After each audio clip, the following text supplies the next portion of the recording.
যেভাবে লেখা আছে আমি সেভাবেই পড়ছি। আসসালামু আলাইকুম ভাইয়া, আমি জানি আপনি ভালোর দলে, তাই আর জিজ্ঞেস করলাম না যে কেমন আছেন। আমি চাই ঘটনাটি আপনি পড়ে শোনান। গ্রামের বৃদ্ধ মানুষরা একটা কথা বলে, বাঘ মরে গেলে হয় কাঠ আর মানুষ মরে গেলে হয় বাঘ। এই কথার অর্থটা এমন, বাঘ বেঁচে থাকলে মানুষ তাকে দেখে ভয় পেলেও মরে গেলে কেউ ভয় পায় না, কিন্তু মানুষ মরে গেলে অন্য মানুষের যত ভয়, একা লাশের পাশে এক মুহূর্ত যেন কেউ থাকতে চায় না। তখন যত দ্রুত সম্ভব আমরা লাশ দাফন করে ফেলি। কিন্তু এই দুনিয়ায় কিছু মানুষ আছে, আমরা লাশ দাফন করার পরেই যারা ঘন অন্ধকার কিংবা কোনো এক জ্যোৎস্না রাতে সদ্য মাটি দেয়া লাশের কবরের ওপরে কোদাল চালিয়ে লাশ চুরি করে। কি ভাবছেন এত কথা কেন বলছি? তাহলে মনোযোগ দিন, আজ আমি শেয়ার করব একটা লাশ চুরির ঘটনা।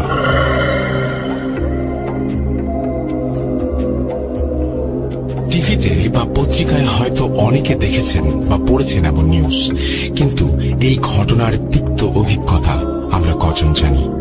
আমি তানভীর তুষার, ভূত.com-এর মডারেটর এবং স্টোরি টেলার।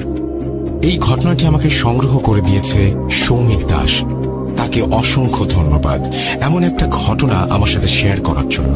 ঘটনাটির স্থান এবং চরিত্রের নাম ছদ্মনাম ব্যবহার করা হয়েছে, আর সব লিসেনারকে জানাই হ্যালোউইনের শুভেচ্ছা। ঘটনার শুরু 2008 সালে। প্রত্যন্ত গ্রামগুলোতে তখন অভাব অনটন লেগেই থাকতো। অনেক মানুষের দুবেলা ঠিকমতো খাবারের জন্য রীতিমতো সংগ্রাম করতে হতো। অভাবের তাড়নায় অনিল তখন বেছে নেয় নিকৃষ্ট এই উপার্জনের পথ। এই চক্র তাকে অফার করে সদ্য কবর দেয়া লাশ চুরি থেকে শুরু করে তুলে নিয়ে নির্দিষ্ট জায়গায় তাদের হস্তান্তর করতে হবে, আর এতে তাকে লাশ প্রতি বেশ ভালো পরিমাণ টাকা দেয়া হবে।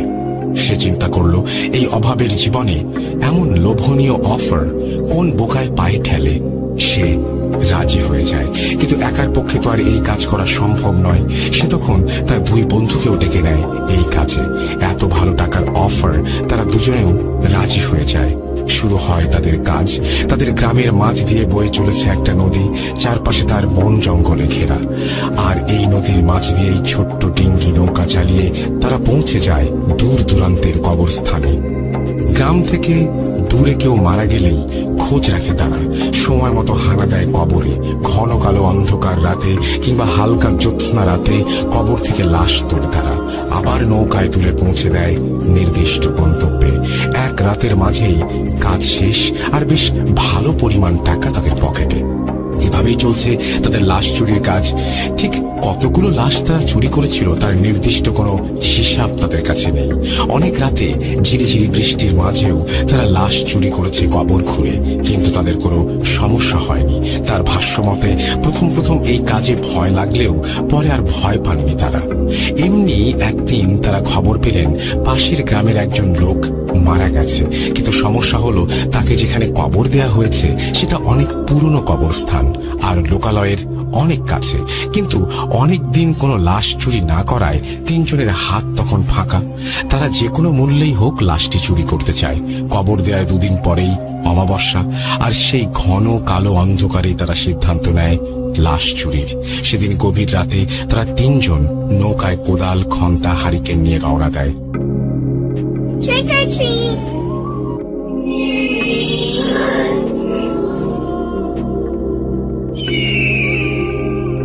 তাদের গ্রাম থেকে নদীপথে প্রায় 30 মিনিটের পথ। ঘন অন্ধকারে তারা হারিকেন ব্যবহার করছে, কারণ এর আলো কম হলেও তার লোকজনের চোখে সহজেই ফাঁকি দেওয়া যায়, যেহেতু কবরস্থানটা লোকালয়ের অনেক কাছে। আর তারা যখন কবরস্থানের পাশে পৌঁছে গেল, নৌকা থেকে নেমে দেখল বেশ অনেক বড় বড় গাছ আর বাঁশ ঝাড় দিয়ে ভরা এই কবরস্থান। তাদের হাতে একটা ছোট্ট টর্চ লাইটও ছিল। অনিল সেটা জ্বালাতেই দেখল গাছগুলো অনেক পুরনো, গায়ে শ্যাওলা পড়ে আছে। জঙ্গলি লতায় কোনো কোনো গাছের ডালপালা জড়িয়ে গেছে। চারিদিকে কেমন যেন গাছ ছমছমে পরিবেশ। অনিল সহ সবাই নেমে নৌকা পাড়ে বেঁধে তারা ঢুকে গেল ঘন অন্ধকারে, চারপাশে ভাঙা কবর আর বাঁশঝাড়, মাঝে দু একটা করে বিশাল গাছ। কিছু গাছের ডাল একদম নেমে এসেছে মাটির কাছে। তারা হ্যারিকেনের আলো বাড়িয়ে দিল। তার আলোতে গাছের ছায়াগুলো কেমন যেন দৈত্যাকার মনে হচ্ছে। নতুন কবরটা তারা খুঁজে পেল, কিন্তু সেটা একদম ফাঁকা একটা জায়গায়। চারপাশে খুব বেশি গাছপালা নেই। হ্যারিকেনটা পাশে রেখে তারা কবর খুঁড়তে শুরু করে। প্রথমে অনিল কিছুটা খোঁড়ে, এরপরে আরেকজন শুরু করে। অনিল হ্যারিকেনের পাশে বসে দেখছে। হ্যারিকেনের আলোয় কোদালটা বেশ বড় দেখাচ্ছে ছায়াতে। কিছুক্ষণ পরে অনিল উঠে একটু হাঁটতে যায় পাশে। হঠাৎ একটা ভাঙা কবরে তার পা ঢুকে যায়। কবরের মাটি ভেঙে হঠাৎ করে পড়ে গেল সে কবরের মাঝে। ঠিক তারপরেই সে তার পায়ের নিচে একটা শক্ত কিছুর অনুভব করলো। হাড় ভেবে টেনে বের করতে গেল। হাত দিয়ে ধরে দেখলো চাকতির মতো কিছু একটা, আর সেটা বের করে সামনে ধরতেই দেখলো হ্যারিকেনের আলোতে চকচক করে উঠলো। সেটি মনে হচ্ছে সোনালী কালারের দামি কোনো ধাতব কিছু, যেটা দেখতে অনেকটা স্কুলের ঘন্টার মতো লাগছে। কিন্তু তার দুইটা পার্ট, মনে হচ্ছে দুইটা ঘন্টা একসাথে জোড়া লাগানো হয়েছে। জিনিসটা দেখে তার অনেক লোভ হলো। সে ভাবলো এত পুরনো কবরে এমন জিনিস নিশ্চয়ই দামি কিছু হবে। সাথে সাথে লুকিয়ে ফেললো সেটা, যাতে বাকি দুজন না দেখে। জামার মাঝে করে নিয়ে এসে তার ব্যাগের মাঝে রেখে দিল। এদিকে কবর খোঁড়া প্রায় শেষের দিকে। একপাশের খাড়ালের মাঝে দিয়ে সাদা কাফন দেখা যাচ্ছে। ঠিক তখনই তারা কিছু মানুষের গলার আওয়াজ শুনতে পেল, আর কিছু লাইটের আলো দেখতে পেল তাদের দিকে ছুটে আসতে। বুঝতে বাকি রইল না যে মানুষ টের পেয়েছে কবর খোঁড়ার ব্যাপারটা। ভয়ে তিনজন তাড়াতাড়ি কোদাল আর হ্যারিকেন সব নিয়ে নৌকার দিকে দৌড়াতে শুরু করলো। অনিল হ্যারিকেন নিভায়ে এক হাতে হ্যারিকেন আর আরেক হাতে সেই ব্যাগ নিয়ে দৌড়াতে শুরু করে। কিন্তু হঠাৎ মাঝে এসে অন্ধকারে একটা গাছের ডালের সাথে ধাক্কা খায় আর উল্টে পড়ে যায়। ব্যাগটা হাত থেকে ছিটকে পড়ে যায়। সেই ঘন্টাটা ব্যাগ থেকে নিচে পড়ে যায়। সেই ঘন্টাটা খুঁজে পেল তখন তার স্পর্শে খেয়াল করলো ঘন্টার একটা পার্ট তার হাতে, আর একটা খুলে কোথায় যেন চলে গেছে। এদিকে পেছনে গ্রামের মানুষ আসছে, তার খোঁজার সময় নেই। সে একটা পার্ট হাতে কুড়িয়ে নিয়ে আবার দৌড় দিতে শুরু করলো। তারপরে তিনজন এসে নৌকায় উঠেই নৌকা চালানো শুরু করে দেয়। এই যাত্রায় অল্পের জন্য ধরা পড়তে পড়তে বেঁচে যায়। লোকজন নদীর পাড়ে এসে তাদের খুঁজতে থাকে, কিন্তু ততক্ষণে তার নৌকা নিয়ে তারা হারিয়ে গেছে। যেখানে লাশ নিয়ে আসার কথা, সেখানে গিয়ে বিস্তারিত সব জানিয়ে তারা যখন বাড়ি ফিরে আসলো তখন ভোর হতে চলেছে। অনিল তার ঘরে সেই ব্যাগটা ঘরের একটা কোণে বাঁশের খুঁটির সাথে আটকে দিল। এইভাবে ব্যাগটা একটা লোহার সাথে ঝুলিয়ে রেখে সে ঘুমিয়ে পড়ল। সকালে ঘুম ভাঙলো তার মায়ের চিৎকারে। বাইরে বের হয়ে দেখে তার মা দাঁড়িয়ে আছে এবং তাকে বলছে, সারা রাত কি করছিস বলতো? অনিল অবাক হয়ে মার দিকে তাকিয়ে থাকে। মা কি সবকিছু জানতে পারলো? সে আমতা আমতা করে কিছু একটা বলতে যাবে, এর মাঝেই মা বলে উঠল, সারা রাত ধরে ঘরে বসে ঘন্টা বাজিয়েছিস, তার শব্দে তো ঘুম হলো না।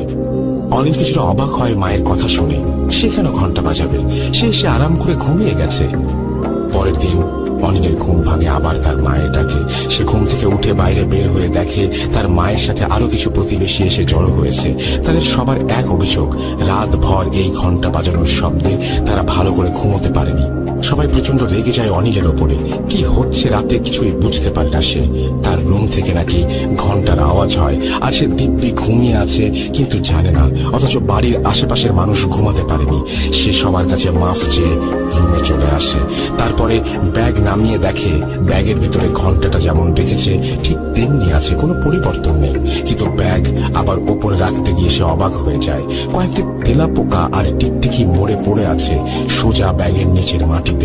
দেখে কিছুটা অবাক হয় অনিল। বিষয়টা আমলে না নিয়ে সে তার সব কাজ শেষ করে রাতে আবার ঘুমোতে যায়। তখন দেখে তার পোষা বেড়ালটা তার ঘরে এসেছে। সে বিছানায় শুয়ে পড়ার সাথে সাথে ঘাড় ঘুরিয়ে দেখে বিড়ালটি বসে আছে ঘন্টা রাখা তার সেই ব্যাগটার নিচে। বিড়ালটি বসে এক দৃষ্টিতে তাকিয়ে আছে তার দিকে। সেদিন রাতেও সে ঘুমিয়ে যায়। সকালে আবার কোলাহল। বাইরে যেতেই দেখে অনেক প্রতিবেশী, প্রচুর রাগ তার উপর। প্রতিবেশীরা বলে তারা নাকি শান্তিতে ঘুমোতে পারছে না এই ঘন্টার আওয়াজে। সে সবকিছু শুনে আবার যখন রুমে ফিরে আসে দেখে বিড়ালটি ঠিক আগের মতোই একভাবে বসে আছে ব্যাগের নিচে, এক দৃষ্টিতে তাকিয়ে আছে তার খাটের দিকে। সে কিছুটা অবাক হয়ে যায়। বিড়ালটিকে পা দিয়ে ধাক্কা দেয়। বিড়ালটির সাথে সাথে উল্টে পড়ে যায়। তাড়াতাড়ি হাত দিয়ে ধরে দেখে বিড়ালটি যেভাবে ছিল ঠিক সেভাবেই চোখ খোলা রেখে মরে পড়ে আছে। এবার অনিলের প্রচুর ভয় হতে শুরু করে। প্রতি রাতে কে ঘন্টা বাজায় এটা দেখার জন্য আজ রাতে সে জেগে থাকবে বলে ঠিক করে। ভাবনা মতো রাতে ঘুমের ভান করে বিছানায় শুয়ে থাকে। অনেক রাত, কিন্তু কিছুই নেই, সবকিছু স্বাভাবিক। চোখ লেগে আসছে তার, কোনো মতেই যেন ঘুমে আর চোখ খুলে রাখা যাচ্ছে না। কখন যেন ঘুম চোখে লেগে এসেছিল তার। হঠাৎ একটা শব্দে ঘুম যেন নিমিষেই হারিয়ে গেল তার চোখ থেকে। ঘরের টিনের চালের ওপর কে যেন হেঁটে বেড়াচ্ছে এপাশ থেকে ওপাশ। সাহস করে উঠে বসলো সে, কৌতূহল নিয়ে ব্যাগটার কাছে গেল। দেখে ব্যাগ ঠিক আগের জায়গাতেই আছে, কিন্তু ব্যাগের মাঝে সেই ঘন্টাটি নেই। আবার টিনের চালের ওপরে কিছু দৌড়ানোর শব্দ। অনিল দৌড়ে বের হয়ে আসলো ঘরের বাহিরে। আধো আলোতে তাকাতেই দেখলো একটা কালো অবয়ব দ্রুত গতিতে ঘরের এক প্রান্ত থেকে অন্য প্রান্তে গিয়ে মিলিয়ে গেল। অনিল ভয়ে তখন জায়গা থেকে নড়ার শক্তি হারিয়ে ফেলেছে। তার মুখ দিয়ে কোনো আওয়াজ বের হচ্ছে না। শরীরের সমস্ত শক্তি দিয়ে চিৎকার করেও সে যেন আজ সেই শব্দ বের করতে পারছে না। মনে হচ্ছে এখনই জ্ঞান হারিয়ে ফেলবে। হঠাৎ ঘন্টার একটা মৃদু শব্দ ভেসে আসলো তার কানে। এক দৌড়ে ঢুকে গেল রুমের মাঝে। তারপরে আর কিছু মনে নেই তার। সকালে ঘুম থেকে উঠেই ব্যাগের কাছে গেল সে। ব্যাগ আর ঘন্টা যেমন ছিল তেমনই আছে, কোনো পরিবর্তন নেই। তার স্পষ্ট মনে আছে এখানে শুধু ব্যাগ ছিল, ব্যাগের মাঝের সেই ঘন্টাটি ছিল না। এই ঘন্টা থেকে সে এবার মুক্তি চায়। ব্যাগটা হাতে নিয়ে বের হয়ে গেল অনিল। একটা বড় নদীর নির্জন মোড়ে এসে দাঁড়ালো। তারপরে আস্তে করে ব্যাগ থেকে ঘন্টাটা বের করে ছুঁড়ে ফেলে দিল নদীর মাঝে। মনে হলো তার অনেক বড় একটা চিন্তা নেমে গেল মাথা থেকে। বাড়ি ফিরে আসলো সে। প্রতিদিনের মতো কাজ শেষ করে আবার ঘুমিয়ে পড়লো সে। মাঝরাতে আবার টিনের ওপরে সেই দৌড়ানোর শব্দে ঘুম ভেঙে গেল। উঠে দেখে ব্যাগ যেমন রয়েছে তেমনই আছে, ঘরের ওপরের শব্দটার নেই। ভয়ে ভয়ে বিছানা থেকে 1 পা 2 পা করে নেমে এলো অনিল। ব্যাগটা যেন তাকে কাছে টানছে। এগিয়ে গেল ব্যাগটার দিকে। কাঁপা কাঁপা হাতে ব্যাগটার দিকে হাত বাড়িয়ে দিল অনিল। ব্যাগটা হাতে নিতেই খুলে যেন ভয়ের একটা প্রচন্ড স্রোত বয়ে গেল তার শির দাঁড়ায়। ব্যাগের মাঝে সেই ঘন্টাটি, আর ঘন্টার গায়ে এখনো লেগে আছে পানি। মনে হচ্ছে এই মাত্র কেউ পানি থেকে সেটা তুলে নিয়ে এসেছে। একটা সামান্য ঘন্টা দেখে যে মানুষ এত ভয় পেতে পারে এটা সে উপলব্ধি করতে পারেনি। ব্যাগটা আবার রেখে শুয়ে পড়লো আর চিন্তা করতে থাকলো কি করা যায় এই ঘন্টা নিয়ে। সকালে ঘুম থেকে উঠে বাজারে বিক্রির জন্য নিয়ে যায় সে ঘন্টাটি। এক ভাঙারির দোকানে বিক্রি করে ফিরে আসে সে। তারপর থেকে সবকিছুই স্বাভাবিক, কোনো সমস্যা নেই। অনেক ভাবলো যাক, অবশেষে এই যন্ত্রণা থেকে মুক্তি পাওয়া গেছে। এর ঠিক 7 দিন পরে একটা ছেলে ব্যাগ হাতে হন্তদন্ত হয়ে ছুটে আসলো তার বাড়িতে। এসেই বলল, আমাকে এক গ্লাস পানি দেন। পানি খেয়ে ছেলেটি ব্যাগটি এগিয়ে দেয় অনিলের দিকে। ব্যাগটা হাতে নিয়ে অনিল ভেতরে তাকিয়ে দেখলো সেই ঘন্টা। ছেলে তার দিকে তাকিয়ে বলল, এই ঘন্টা কেনার পরে বাবা এটাকে আমাদের বাড়িতে নিয়ে যায়। তারপর থেকে আমাদের পরিবারের কোনো কিছু ঠিক নেই। ছেলেটি কাঁপা কাঁপা স্বরে বলতে শুরু করলো, বাবা সেই ঘন্টাটি নিয়ে এসে রুমের ভিতরে রেখে দিয়েছিল। হঠাৎ রাতে টিনের চালের উপর ভারী কিছু একটা হাঁটার শব্দ পেয়ে ঘুম ভেঙে যায়। তিনি উঠে যান বাইরে দেখতে। দেখেন একটা কালো অবয়ব দ্রুত গতিতে এই পাশ থেকে ও পাশে চলে যাচ্ছে। বাবা অনেক ভয় পেয়ে যায়। তিনি একটা চিৎকার দিয়ে দৌড় দিবেন, ঠিক এমন সময় অবয়বটা তার দিকে তাকিয়ে একটা ধাক্কা দেয়। আমরা বের হয়ে বাবাকে অবচেতন অবস্থায় পাই। তাকে রুমে নিয়ে যাই। সকালে জ্ঞান ফেরার পরে বাবা আমাদের এই ব্যাপারগুলো বলেন, কিন্তু পরদিন থেকেই বাবার মাঝে একটা অস্বাভাবিক কিছু লক্ষ্য করি আমরা। বাবা কেমন যেন চুপচাপ হয়ে গেছেন সব সময়, কারোর সাথে কোনো কথা বলেন না। হাসি খুশি মজার মানুষটা যেন এক মুহূর্তে বদলে গেল আমাদের সামনে। আমরা বুঝছিলাম না হঠাৎ কি হলো। এর 3 দিন পরে ঘটলো এক ভয়ানক ঘটনা। আমাদের কয়েকটি গরু ছাগল আছে। বাবার থাকার ঘরের পাশেই আরেকটা ঘরে এগুলো রাখা হয়। মাঝরাতে হঠাৎ একটা গরুর চিৎকারে আম্মুর ঘুম ভেঙে যায়। তিনি উঠে দেখেন বাবা পাশে নেই। সেই সময় বাড়িতে চোরের উৎপাত ছিল অনেক বেশি। চোর ভেবে হয়তো শব্দ শুনে বাবা উঠে গেছেন, এটা ভেবে আম্মু নিজেও উঠে যান দেখতে কি হয়েছে। তিনি লাইট হাতে এগোতে দেখেন গোয়াল ঘরের দরজা খোলা। গরুগুলো যেমন ছিল ভয়ে শয়ে একদিকে তাকিয়ে আছে। ভেতরে যে লাইট ধরতে আম্মু দেখেন বাবা একটা ছোট বাচ্চা ছাগলের পা ধরে গলা থেকে চুইয়ে পড়া রক্ত খাচ্ছে, আর ছাগলের মাথাটা পাশে পড়ে আছে। ছাগলের মাথাটা ছিঁড়ে পড়ে থাকা দেখে মনে হচ্ছে কেউ মুচড়ে সেটাকে টেনে ছিঁড়ে ফেলেছে। বাবার মুখে তাজা রক্ত লেগে আছে। আম্মু লাইট ধরতেই তিনি আম্মুর দিকে তাকিয়ে একটা হাসি দিয়ে অনেক ভারী কণ্ঠে বলেন, ঘন্টা ফিরে এসেছে, ঘন্টা ফিরে এসেছে, কেউ বাঁচবি না, ঘন্টা আবার ফিরে এসেছে। এরপরে আম্মু একটা চিৎকার দিয়ে জ্ঞান হারিয়ে ফেলেন। আমরা দৌড়ে বের হতে গিয়ে দেখি এই অবস্থা। আম্মুকে ধরে রুমে নিয়ে আসি আর বাবাকেও কয়েকজন ধরে রুমের দিকে নিয়ে আসি। তার এই অবস্থা, যে সূর্যে এত শক্তি, আমরা কজন মিলেও তাকে আটকাতে পারছিলাম না। অনেক কষ্টে তাকে রুমে আনা হয়। তিনি ঘুমিয়ে যান আর ঘুম থেকে উঠলেই পাশে যেই থাক তার হাত বা পায়ে কামড় দিয়ে রক্ত খাওয়ার চেষ্টা করেন আর বলেন, ঘন্টা ফিরে এসেছে। পরে আমরা বাধ্য হয়েই তাকে খাটের সাথে বেঁধে রাখি, কিন্তু সকাল হলেই সবকিছু স্বাভাবিক। তিনি যে রাতে এত কিছু করেছেন তার কোনো কিছুই তিনি মনে করতে পারেন না, এমনকি বিশ্বাসও করেন না। পরের দিন রাতে আমার আম্মু চিৎকার আর দৌড়ে আমরা রুমে গিয়ে দেখি দরজা খোলা, বাবা নেই। আমরা লাইট নিয়ে বাবাকে খুঁজতে বের হই। বাড়ির আশেপাশে খুঁজে দেখি বাবা একটা জঙ্গলের মাঝে দিয়ে এদিক ওদিক দৌড়াচ্ছেন। আমাদের দেখে আবার দৌড়তেন। অনেক কষ্টে তাকে ধরে নিয়ে আসি। সে এসেই খাবার চায় আর এত বেশি পরিমাণে খাওয়া শুরু করে, যেটা অনেক অস্বাভাবিক। আমরা আবার তাকে বাধ্য হয়ে বেঁধে রাখি। এরপরে আমি সেই ঘন্টার ব্যাগটা নিয়ে আমার রুমে রেখে দিই। আমিও রাতে টিনের ওপরে কিছু দৌড়াদৌড়ির শব্দ পাই আর মৃদু একটা ঘন্টা বাজানোর শব্দ পাই। এরপরে সকালে বাবার আবার রাতের কিছুই মনে নেই, সব ঠিক, তিনিও স্বাভাবিক। বুঝলাম এই ঘন্টাটাই যত সমস্যা। বাবার কাছ থেকে আপনার ঠিকানা শুনে আমি নিয়ে আসলাম এটা। আপনি এই ঘন্টা রেখে দেন, টাকা ফেরত দিতে হবে না, তবুও এই ঘন্টা আপনার কাছেই রেখে দেন। এই কথাগুলো বলে ছেলেটি ঘন্টাটা অনিলের হাতে দিয়ে চলে যায়। অনিল খুব চিন্তায় পড়ে যায়, এই ঘন্টা নিয়ে এখন সে কি করবে, কিভাবে মুক্তি পাবে এই অভিশপ্ত ঘন্টা থেকে। অনিল ঘন্টাটা অন্য একটা ফাঁকা ঘরে রেখে দেয়। 3 দিন পরে আরো একটা লাশ তোলার কাজ পায় সে। অনেক দিন ধরে বেকার বসে আছে, হাতে টাকা পয়সাও নেই, তাই আবার ঝুঁকিটা নেয়। যেই ভাবা সেই কাজ। সে সাথে দুজনকে বলে আজ রাতে তারা এই গ্রামে যাবে নতুন একটা কবর খুঁড়তে। তার সাথের লোকগুলো তখন রাজি হয়ে যায়। মাঝরাতে কথা মতো কবর খোঁড়ার সরঞ্জাম নিয়ে নদীর পাড়ে হাজির হয় অনিল। দূর থেকেই দেখতে পায় তার সাথের দুজন দাঁড়িয়ে আছে নৌকার পাশে। অনিল আসে এবং ব্যাগটা নৌকায় রেখে নৌকায় ওঠে আর বৈঠা নিয়ে বসে পড়ে মাথায়। অপর দুজন কাদা থেকে নৌকা ধাক্কা দিয়ে পানিতে নামিয়ে সামনে বসে পড়ে। মাথার ওপরে পূর্ণ চাঁদের আলো নদীর পানির ছোট ছোট ঢেউতে পড়ে যেন চকচক করছে। জ্যোৎস্নার আলোয় যেন ভেসে যাচ্ছে চারপাশ।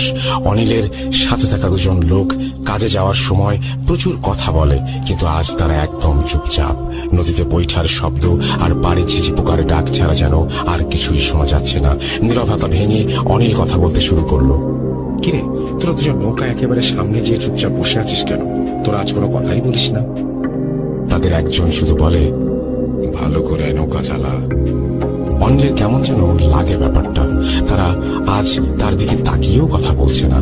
এমনিতে কাজে গেলে তারা প্রচুর আড্ডা দেয়, অনেক কথা বলে, কিন্তু আজ যেন সবকিছুই অন্যরকম। জ্যোৎস্নার আলোয় ভেসে ভেসে চলেছে নৌকা। একটু দূরেই একটা জমজমাট ঘন কালো অন্ধকার দেখা যাচ্ছে। জ্যোৎস্নার এই অবারিত আলো যেন উজ্জ্বল করে উঠতে পারেনি সেই জায়গার একটা কোণা। অনিল নৌকার মাথা ঘুরিয়ে সেই জমাট বাঁধা অন্ধকারের দিকে নৌকা নিয়ে গেল। কাছে যেতেই আবছা আলোয় দৃশ্যমান একটা বাঁশঝাড়ের নিচে নৌকা থামিয়ে নেমে পড়লো তারা। নৌকাটাকে একটা বাঁশের সাথে বেঁধে নেমে সেই বাঁশঝাড় পেরোতেই দেখতে পেল ফাঁকা বিশাল একটা মাঠ। দেখে মনে হচ্ছে ফসলি জমি, কিন্তু এই মুহূর্তে কোনো ফসল নেই। দ্রুত গতিতে তারা হেঁটে চলেছে সামনের দিকে। জ্যোৎস্নার আলোয় সামনে একটু একটু করে যেন অন্ধকার মিলিয়ে সব দৃষ্টিগোচর হচ্ছে অনিলের কাছে। ওই যে একটু দূরে দেখা যাচ্ছে আরো বাঁশের সারি, আর সেখানেই রয়েছে একটা কবরস্থান, যাতে সদ্য কবর দেয়া একটা লাশ রয়েছে। কবরস্থানে যাওয়ার পরেই হ্যারিকেন জ্বালিয়ে দিতে যায় অনিল, কিন্তু সাথে থাকা দুজন লোকের একজন তাকে বলে, এবার আর হ্যারিকেন জ্বালানোর দরকার নেই, চাঁদের আলোতেই তো অনেক ভালো দেখা যাচ্ছে। অনিল দেখলো অন্ধকারে একটু তাকিয়ে থাকলেই চোখ সয়ে যাচ্ছে, ফলে মোটামুটি ভালোই দেখা যাচ্ছে। আর বাঁশ ও গাছের ফাঁক দিয়ে আসা চাঁদের আলোর রেখায় তা স্পষ্ট হয়ে উঠছে। অনিল ভাবলো লাশ তোলার সময় হ্যারিকেন জ্বালিয়ে দেবে। কাঁধের কোদাল নিয়ে কবরটার দিকে এগিয়ে যায় অনিল। কবরের এক মাথা থেকে কোদাল চালাতে শুরু করে। কবরের ঝুরঝুরে মাটিতে কোদাল চালিয়ে সরিয়ে দিচ্ছে অনিল। একটু পরেই এক পাশে বাঁশের চাটাই বের হয়ে আসলো। অনিলের গা ঘেমে তখন টপ টপ করে পানি পড়ছে। কোদালটা কবরের পাশে রেখে আর একজনকে খুঁড়তে বলে ঘাম মুছতে লাগলো অনিল। এরপরে একটু দূরে চলে গেল সে। গাছ আর বাঁশঝাড়ের জন্য গ্রামের দিকের আলো কিছুই দেখা যায় না, তাই অনিল কবরস্থান থেকে বের হয়ে একটু সাইডে আসলো দেখতে দূরে গ্রামের দিকে কোনো আলো দেখা যায় কিনা। গ্রামের দিকে ঘন অন্ধকার, কিছুই দেখা যাচ্ছে না। একটা মাটির মেঠো পথ চলে গেছে ফসলের জমির মাঝ দিয়ে। রাস্তার দুপাশে গাছের সারি, চাঁদের আলোয় যেন ভয়ঙ্কর দেখা যাচ্ছে চারপাশ। ঘামা শরীরে ঠান্ডা একটা শিরশিরে বাতাস এসে লাগতে থাকলো অনিলের গায়ে। আর আমি কিছু সময় বসে রইল সেখানে একটা গাছের নিচে। বেশ কিছু সময় পরে উঠে কবরের দিকে চলে গেল অনিল। জঙ্গলের মাঝে ঢুকে আবছা আলোয় অনিল দেখল কবর খোঁড়া শেষ। কাফন করা লাশটাও দেখা যাচ্ছে ওপরে। চাঁদের আলোয় লাশের গায়ে নতুন কাফনের কাপড়টা যেন চকচক করে উঠছে। লাশের কাফনের ওপরে যেন তার সাথে আসা দুজন উপুর হয়ে কাফনের মাঝে কিছু একটা খুঁজছে বলে মনে হলো। অনিল একটু দূরে থাকা ব্যাগের কাছে গিয়ে হ্যারিকেনটা জ্বালিয়ে দিল। হ্যারিকেনের আলো বাড়িয়ে অনিল এগিয়ে গেল কবরের দিকে। দুজন তখনও উপুর হয়ে আছে লাশটার ওপরে। অনিল এগিয়ে যেতে একজন পেছনে তাকালো। হ্যারিকেনের লাফাতে থাকা আলোর ছটায় অনিল দেখল তার দিকে লোকটার মুখে লাশের চামড়া। পায়ের থেকে কামড়ে খাচ্ছে লাশটার একটা অংশ। অনিলের শির তালা দিয়ে ভয়ের একটা ঠান্ডা স্রোত বয়ে গেল। আর চেনা দুই লোক যেন আজ অনেক অচেনা, অনেক বড় রহস্য। এর মাঝেই তার দিকে তাকিয়ে তারা বলল, ঘন্টা ফিরে এসেছে। এই কণ্ঠ যেন অনিলের হৃৎপিণ্ড ফুঁড়ে বেরিয়ে গেল। হ্যারিকেন ফেলে ঊর্ধ্বশ্বাসে দৌড়াতে শুরু করলো অনিল। বাঁশঝাড় পার হয়ে মাঠের মাঝে নেমে গেল অনিল। দৌড়ে চলেছে নদীর দিকে। হঠাৎ দেখে সামনে দাঁড়িয়ে তার সাথেই আসা একটা লোক আবার একটা হাসি দিয়ে বলছে, ঘন্টা ফিরে এসেছে। অনিল উল্টো দিকে এক দৌড় দেয়। এই গ্রামে তার পরিচিত এক বন্ধু আছে। তার বাড়ির দিকে দৌড়াতে শুরু করলো অনিল। কিছু দূর যেতেই অনিল একটা পুকুর দেখতে পেল চাঁদের আলোয়। সেখানে দৌড়াতে শুরু করলো অনিল। সে তখনও ঘামছে, তার হৃৎপিণ্ড যেন তখনও থামছে না। মনে হচ্ছে বুক চিরে বেরিয়ে আসবে ভয়ে। পুকুরের পাড়ে যেতেই অনিল দেখল ওপর থেকে কি যেন ধপাস করে পুকুরের পানিতে পড়লো। পুকুরের পানি যেন আন্দোলিত হয়ে উঠল। পানি এসে পাড়ে বাড়ি খেতে লাগলো। চাঁদের আলোয় অনিল দেখল সাদা কিছু একটা ভেসে আছে পানির মাঝে। অনিল একটু দাঁড়িয়ে থাকলো দেখার জন্য কি সাদা জিনিসটা কাছে আসতে অনিল ভয়ের চূড়ান্ত পর্যায়ে পৌঁছে গেল। এটা আর কিছু নয়, কাফন করা একটা লাশ। অনিল ভয়ে জ্ঞান হারানোর মতো অবস্থায় দৌড়াতে শুরু করলো। সামনে যেতেই দেখলো মাঠের মাঝে একটা বাড়ি। মনে হচ্ছে ভেতর থেকে একটা হলুদ আলোর আভা বেরিয়ে আসছে ঘরের ফাঁক দিয়ে। অনিল সেদিকে ছুটতে লাগলো। ঘরের দরজার সামনে যে জোরে জোরে দরজায় ধাক্কা দিতে শুরু করলো। এক বৃদ্ধ লোক দরজা খুলে দিল। অনিল দেখেই যেন ভেতরে প্রাণ ফিরে পেল। ঘরে ঢুকেই দেখেন আরো একজন বৃদ্ধা দাঁড়িয়ে আছে। অনিলকে এভাবে দেখে বৃদ্ধটি বলল, তোমার কি হয়েছে? এমন করে হাঁপাতে হাঁপাতে দৌড়াচ্ছ কেন? অনিল শুধু বলল, পাশের পুকুরে একটা লাশ ভেসে উঠতে দেখলাম। বৃদ্ধ কথাটা শুনেই বলল, পুকুরটা অনেক খারাপ, তোমার রাতের বেলা এদিকে আসা ঠিক হয়নি। আচ্ছা তুমি বসো, আমি দেখে আসি কি হয়েছে। বলেই একটা নতুন হ্যারিকেন জ্বালিয়ে বের হয়ে গেলেন বৃদ্ধটি। অনিল বসে রইল খাটে। বৃদ্ধা লোকটি দরজার কাছে দাঁড়িয়ে তার স্বামীর জন্য অপেক্ষা করছে। প্রায় 10 মিনিট হয়ে গেল। বৃদ্ধা লোকটি অনিলকে বসতে বলে হ্যারিকেন হাতে বের হয়ে গেল। ঘন অন্ধকারে বসে রইল অনিল। একটু পরেই তার নাকে ভেসে আসলো একটা মাংস পচা গন্ধ। অনিল দরজা খুলে বের হলো বাইরে। দেখে আরো একটা রুম এবং সেখান থেকে আসছে গন্ধটা। আর রুমে মিটমিট করে জ্বলছে একটা হ্যারিকেন। অনিল রুমটার দিকে এগিয়ে গেল। রুমে গিয়েই হ্যারিকেনের আলোয় দেখলো 2টা পচা গলা মৃতদেহ পড়ে আছে রুমের মাঝে। পাশের টেবিলে জ্বলছে হ্যারিকেন আর গন্ধ যেন নিঃশ্বাস বন্ধ হয়ে আসছে। অনিল ভয়ে কি করবে, কোথায় যাবে কিছুই বুঝতে পারছে না। পাগল প্রায় হয়ে আবার দৌড়াতে শুরু করে সে। এবার কোথাও না, এবার তাকে নৌকার কাছে যেতে হবে, বের হতে হবে এই মৃত্যুপুরী থেকে। অনিল দৌড়াতে শুরু করে ফাঁকা মাঠ দিয়ে সেই নদীর দিকে যেখানে তার নৌকা বাঁধা। কতক্ষণ ধরে অনিল দৌড়েছে তার খেয়াল নেই, শুধু মনে হচ্ছে এখান থেকে বের হতে হবে। অনিল যখন নদীর প্রায় কাছে চলে আসছে আবার দেখে তার সাথে 2জন লোক তার পেছন পেছন দৌড়াচ্ছে। কিন্তু তাদের ভাবটা এমন, তারা অনিলকে ধরতে চায়, যেন লাশের মতো কামড়ে ছিঁড়ে ফেলতে চায় অনিলকে। অনিল দৌড়ে এক লাফে নৌকায় উঠে যায়।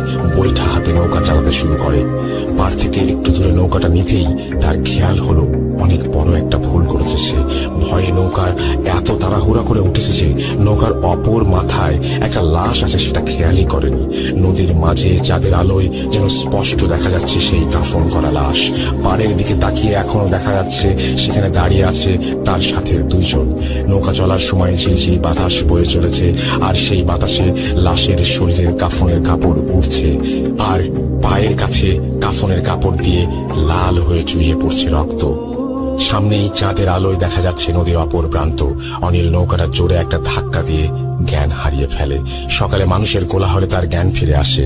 সে নৌকায় গলয়ের মাঝে পড়ে আছে, আর তার বাড়ির লোক তার মাথায় পানি দিচ্ছে নৌকাতেই। সূর্যে তখন প্রচুর জ্বর। জ্ঞান ফিরে আসার পরে অনিল জানতে পারে এদিকে তার থেকে ঘন্টা কিনে নেওয়া সেই লোকটি গত রাতে নিখোঁজ ছিল, আর সকালে তার লাশ পাওয়া যায় অনিলের বাড়ির পাশের একটা খড়ের গাদার পেছনে। লাশের গায়ে ছিন্ন ভিন্ন অবস্থা, মনে হয় আঁচড়ে তুলে নিয়েছে কেউ চামড়াগুলো শরীর থেকে। অনিল তখনও বাসার কাউকে কিছুই জানায়নি। তার মনে হতে লাগলো এবার কি তার পালা? এই ঘন্টা ফিরে আসায় এবার কি তাকে মরতে হবে? ভয়ে শিউরে উঠল অনিল। শীত গালা দিয়ে নেমে আসলো ভয়ের একটা ঠান্ডা স্রোত। কি ভাবছেন এখানেই শেষ? ঘন্টা যখন ফিরে এসেছে, ঘটনা তবে শুরু এখান থেকেই। কি ছিল সেই রহস্যময় ঘন্টা? কোথা থেকে ফিরে এসেছে এটি? অনিলের ভাগ্যে কি ঘটেছিল? এই প্রশ্নগুলো কি ঘুরপাক খাচ্ছে আপনার মাথায়? তাহলে ভাবতে থাকুন, আর এই ঘটনার সব রহস্য উন্মোচন করতে অপেক্ষা করুন ঘটনার পরবর্তী অংশের জন্য। এক মহিলা একটি অজগর সাপ পুষত, পাশাপাশি সেই সাপটিও মহিলাকে প্রচুর ভালোবাসত। তিনি দিনরাত সেই সাপটিকে নিয়েই কাটিয়ে দেন। সাপটিকে গোসল করানো, খাওয়ানো, বাগানে নিয়ে খেলা করা, এমনকি রাত্রিতেও সেই সাপটিকে নিয়ে তিনি ঘুমাতেন। এইভাবে চলার পরে দেখতে দেখতেই সাপটি যথেষ্ট বড় হয়ে গেল। একদিন সাপটি হঠাৎ করে খাওয়া দাওয়া বন্ধ করে দিল। মহিলাটি হাজার চেষ্টা করার পরেও সাপটিকে কোনো কিছু খাওয়াতে পারছে না। সাপটি চুপচাপ সারাদিন এক জায়গায় বসে থাকে, কিন্তু রাত হলেই সেই সাপটি মহিলাকে জড়িয়ে ধরে ঘুমায়। মহিলাটির এতে অনেক মায়া হলো। মহিলাটি মনে করলো সাপটির হয়তো কোনো কষ্ট হচ্ছে বা সাপটির কোনো রোগ হয়েছে, তাই সে সিদ্ধান্ত নিল সাপটিকে নিয়ে সে হসপিটালে যাবে। পরের দিন সাপটিকে নিয়ে হসপিটালে গেল। ডাক্তার সাপটিকে পরীক্ষা নিরীক্ষা করার পর ডাক্তার মহিলাকে প্রশ্ন করলেন, সাপটি রাতে কোথায় ঘুমায়? মহিলা উত্তরে বললেন, আমার কাছেই ঘুমায়, আমাকে জড়িয়ে ধরে ঘুমায়। তারপরও ডাক্তার আবার বললেন, সাপটি কি আপনাকে জড়িয়ে ধরে ঘুমায়, ঘেঁষে ঘেঁষে ঘুমায়? মহিলাটি বললেন, জি। এই কথাগুলো শুনে ডাক্তারকে খুব চিন্তিত মনে হলো। তিনি বললেন, আপনার সাপটির কিছু হয়নি, আপনার সাপটির কোনো রোগই হয়নি। সে বেশ কিছুদিন যাবৎ না খেয়ে আছে, কারণ সে একটি বড় ভোজনের আয়োজন করছে। সে আপনাকে জড়িয়ে ধরে পরীক্ষা করছে আপনার আকার আকৃতি কত বড় এবং আপনাকে খেয়ে ফেলতে তার শরীরে কতটুকু জায়গা দরকার। শুধু তাই নয়, আপনাকে খেয়ে হজম করার জন্য সে এতদিন না খেয়ে নিজেকে অবক্ত রাখছে। সঠিক সময়ে সে আপনাকে গিলে ফেলবে। ডাক্তারের মুখে এই ব্যাখ্যা শুনে মহিলাটি হতভম্ব হয়ে গেল। তিনি বিশ্বাসই করতে পারছিলেন না তার জন্য কী অপেক্ষা করতেছিল, কারণ তিনি এই সাপটিকে আদর যত্ন করে বড় করছেন, অথচ তিনি ভুলে গিয়েছেন এটি একটি ভয়ঙ্কর মানসিক প্রাণী। আর কিছুদিন দেরি করলে হয়তো তিনি তার পোষা অজগরের খাবারে পরিণত হতেন। এই গল্পের একটি মোরাল আছে, আপনার চারপাশে হয়তো এমন অনেকে আছে আপনাকে অসম্ভব ভালোবাসে, আপনাকে যথেষ্ট শ্রদ্ধা ভক্তি করে, আপনিও তাদেরকে যথেষ্ট ভালোবাসেন, কিন্তু আপনি জানেন না আপনার ক্ষতি তাদের প্রধান উদ্দেশ্য। এই কথাটি মানুষরূপী অমানুষদের জন্য। কেউ আপনার সাথেই হেসে কথা বললেই ভাববেন না সে আপনার পরম বন্ধু হয়ে গেল, বরং মনে রাখবেন সাপের বিষ দাঁত যে কোনো সময় আপনার শরীরে আঘাত করতে পারে। জড়িয়ে ধরলেই কিন্তু পরম বন্ধু হয়ে যায় না। পৃথিবীতে এমন অনেক মানুষ আছে আপনাকে খুব মন ভরে জড়িয়ে ধরবে, খুব ভালোবাসবে, প্রকৃতপক্ষে তারা চাইবে আপনার ক্ষতি। তাদের উদ্দেশ্য থাকে আপনাকে উপরে না উঠিয়ে নিচে নামিয়ে দেওয়া। কাউকে ভালোভাবে না জেনে বন্ধু ভাববেন না, বন্ধু নির্বাচনে বিচক্ষণ হন। কে জানে হয়তো আপনি নিজেই আপনার আশেপাশে অজগর সাপ নিয়ে বাস করছেন। আমার ভিডিওগুলো ভালো লাগলে চ্যানেলটি সাবস্ক্রাইব করবেন, পাশাপাশি পেজটি ফলো করবেন। এছাড়াও আপনার কোনো মন্তব্য থাকলে আপনি অবশ্যই কমেন্টস করে জানাবেন।